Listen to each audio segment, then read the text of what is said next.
नमस्कार। आज जागतिक आवाज दिन अर्थात वर्ल्ड व्हॉइस डे। त्यानिमित्तानं आवाजाविषयी थोडंसं बोलूयात। 16 एप्रिल 1999 ला डॉक्टर नेडिओ स्टेफन यांच्या अध्यक्षतेखाली ब्राझिलियन सोसायटी ऑफ लॅरिंगोलॉजी अँड व्हॉइसने हा दिवस ब्राझिलियन आवाज दिन म्हणून घोषित केला। या ब्राझिलियन उपक्रमाचं अनुसरण अर्जेंटिना आणि पोर्तुगाल सारख्या इतर देशांनी केलं आणि ब्राझिलियन राष्ट्रीय आवाज दिन आंतरराष्ट्रीय आवाज दिन बनला। या दिवसाचं ध्येय म्हणजे लोक, शास्त्रज्ञ आणि इतर निधी देणाऱ्या संस्थांसोबत आवाजाच्या घटनेचा उत्साह शेअर करणे।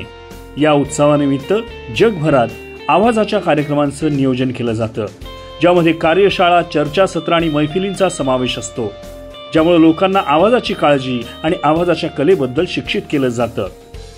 आता या आवाज दिनाच्या निमित्तानं तुमचा आवाज परिपूर्ण कसा ठेवायचा याविषयी, आवाज वापरण्यापूर्वी किंवा बोलण्यापूर्वी व्होकल फंक्शन करून आवाज गरम करा। आजारी असताना तुमचा आवाज शांत ठेवा। बोलताना किंवा गाताना चांगल्या श्वासाचा आधार घ्या। जर तुम्ही कॅफीन युक्त पेय किंवा अल्कोहोल पीत असाल तर भरपूर पाण्यानं तुमचं सेवन संतुलित करा। तुमचा आवाज शांत ठेवा। अल्कोहोल किंवा त्रासदायक रसायनं असलेले माउथवॉश किंवा गार्गल्स टाळा। धूम्रपान करू नका। धुरामुळे स्वरयंत्रांना त्रास होतो आणि स्वरयंत्रांचा कर्करोग बहुतेकदा धूम्रपान करणाऱ्या व्यक्तींमध्ये दिसून येतो। काही सामान्य सर्दी आणि ॲलर्जी औषधांसह स्वरपटल कोरडे करू शकणाऱ्या औषधांचा वापर टाळा किंवा मर्यादित करा। जर तुम्हाला आवाजाची समस्या असेल तर तुमच्या डॉक्टरांना विचारा की कोणती औषधं वापरणं तुमच्यासाठी सर्वात सुरक्षित असेल। तुमच्या आहारामध्ये भरपूर धान्य, फळं आणि भाज्यांचा समावेश करा। या पदार्थांमध्ये जीवनसत्व अ, ई आणि सी असतात। ते घशातलं श्लेष्मल त्वचा निरोगी ठेवण्यास मदत करतात। आवाजासंदर्भात काही मनोरंजक तथ्य अशी आहेत। बोटांच्या ठशांप्रमाणे प्रत्येक व्यक्तीचा आवाज त्याच्या स्वरयंत्राच्या आकार आणि आकारामुळे वेगळा असतो। मानवी आवाज 1100हून अधिक अद्वितीय आवाज निर्माण करू शकतो। महिलांचा आवाज सामान्यतः पुरुषांपेक्षा जास्त असतो, कारण त्यांच्या स्वरयंत्रांचे आवाज लहान असतात।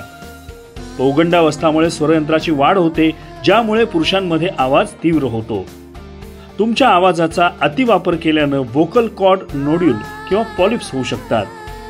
तुमचा आवाज शब्दांशिवायही भावना व्यक्त करू शकतो। कुजबुजल्यानं नेहमीच्या बोलण्यापेक्षा स्वरयंत्रांवर जास्त ताण येतो। जगात 7000हून अधिक भाषा आहेत, ज्या प्रत्येकाची स्वतःची स्वरवैशिष्ट्ये आहेत। तुमच्या घशाचा आणि तोंडाचा आकारही तुमच्या आवाजाच्या अनुनादावर परिणाम करतो। तेव्हा सर्वांना जागतिक आवाज दिनाच्या मनपूर्वक शुभेच्छा।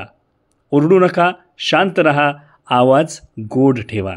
नगरी नगरी यूट्यूब चॅनल शेअर करा, सबस्क्राइब करा, डोकं खाजवा, घंटी वाजवा, लाईक करा, पुढे पाठवा, कधी भी बघा आपल्या हक्काचं चॅनल नगरी नगरी यूट्यूब चॅनल। पांढऱ्याचे पांढरे, काळ्याचे काळे करत राहणार किरण ढाळे।